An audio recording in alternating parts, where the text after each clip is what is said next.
bienvenue. Aujourd'hui, on se penche sur un personnage vraiment glaçant de l'histoire criminelle à travers le livre de Nicolas Castelot, Ricardo Richard Ramirez. Oui, Ramirez, alias le Night Stalker, le traqueur de la nuit, il a vraiment semé la terreur en Californie, c'était pendant l'été 85. Un tueur en série assez atypique en fait. C'est ça qui frappe d'emblée dans le livre, son mode opératoire était... Enfin, il changeait tout le temps, c'est ça. Ça a dû être un cauchemar pour les enquêteurs au début. Ah, exactement. Il entrait chez les gens la nuit, un peu au hasard on dirait.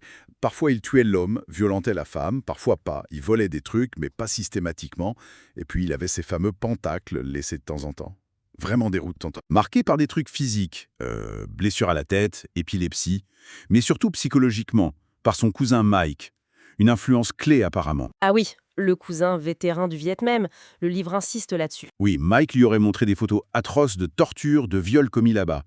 Des images qui auraient, très tôt, lié sexe et mort dans son esprit. Et il y aurait aussi appris des techniques d'infiltration, de combat. Plus tard, son frère Ruben l'initie au cambriolage. Ça lui donne en quelque sorte les outils pour ses crimes futurs.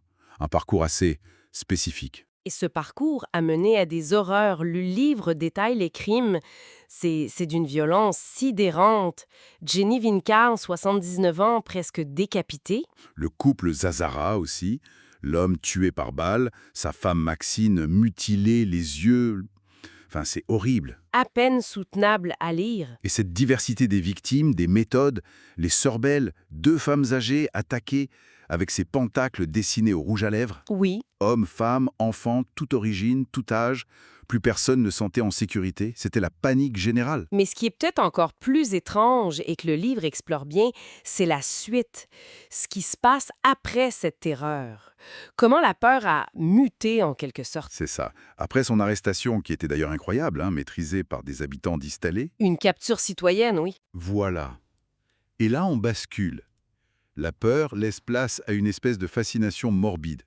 Ramirez devient une sorte d'icône du crime. Il recevait des lettres de groupies en prison. Et cette image de star morbide était très liée au satanisme, n'est-ce pas? La casquette ACDC trouvée sur une scène de crime, les pentacles. Comment le livre traite ça? Il montre que c'était central dans son personnage public. Ramirez a joué cette carte à fond.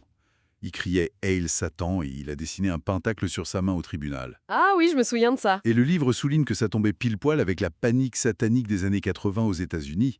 Cette peur collective, souvent basée sur des rumeurs, de réseaux sataniques. Donc le contexte a amplifié l'image qu'il projetait, même si d'après Castelot, son lien réel avec des groupes organisés était quasi inexistant. Exactement, c'était surtout une posture, une image qu'il cultivait et qui collait à l'époque, qui renforçait son aura de mal incarné. Son procès d'ailleurs a été un vrai cirque médiatique. Il semblait aimer ça, non? La provocation, le défi? Oui, il savourait clairement cette notoriété, jusqu'à sa phrase célèbre après sa condamnation à mort, Big deal, see you in Disneyland. Pas grave, on se reverra à Disneyland. Glaçant de désinvolture. Tout à fait. Ça a marqué les esprits, ça résume bien le personnage. Alors, si on essaye de faire une synthèse de cette lecture, qu'est-ce qu'on retient? Ramirez, c'est un mélange complexe, produit d'un environnement toxique, de traumatisme, mais aussi de ses propres choix monstrueux. Et puis cette transformation de symbole de terreur en célébrité morbide. C'est exactement ça. Et le livre, notamment avec la préface de Gigit Gain, écrite juste avant sa mort par overdose d'ailleurs, Figure, trouble du rock, oui. il nous pousse à réfléchir sur notre propre fascination collective pour le mal. Gain pose des questions assez dérangeantes. Est-ce que la destruction peut être une forme de création? L'art peut-il tuer? Qu'est-ce qui fait qu'une personne passe à l'acte, quand d'autres restent au niveau du fantasme sombre? Des questions qui résonnent, c'est sûr. Elles nous ramènent à une interrogation un peu plus fondamentale qui est en filigrane dans le livre, je trouve. Laquelle? Celle du hasard face à la volonté.